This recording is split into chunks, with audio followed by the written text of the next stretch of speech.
ECL এর দুর্নীতির অভিযোগে কেন্দ্রীয় তদন্তকারী সংস্থার চেয়েও পিছু হটলেন কীর্তি আজাদ। ভুল তথ্য পাওয়ার কারণ দেখিয়ে কয়লা মন্ত্রীকে লেখা চিঠি প্রত্যাহার।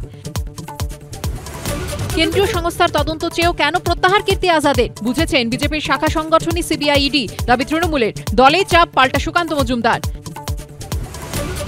100 দিনের কাজে রাজ্যের বকেয়া 3000 কোটি। সংসদে কেন্দ্রের বক্তব্যকে অস্ত্র করে আসরে তৃণমূল। দুর্নীতি নিয়ে পাল্টা আক্রমণে বিজেপি। দীঘায় বিরোধী দলনেতার মিছিলে আদালতের অনুমতি। 5ই আগস্ট কোচবিহারের কর্মসূচিতেও সায়। ওই দিনই জেলা জুড়ে এনআরসির বিরোধিতায় পথে তৃণমূল।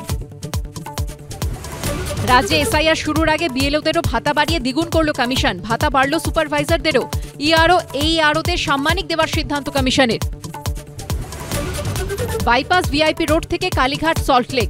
কলকাতার পথে পথে মরণ ফাঁদ। বিভিন্ন রাস্তার কঙ্কালসার দশা। প্রাণ হাতে নিয়েই যাতায়াত। কি নিয়ে সরগরম হীরক রাজ্য, কি বলছেন হীরক রাজ ও তার সভাসদরা? দেখুন হীরক রাজার দরবার রাত 10:30টায়।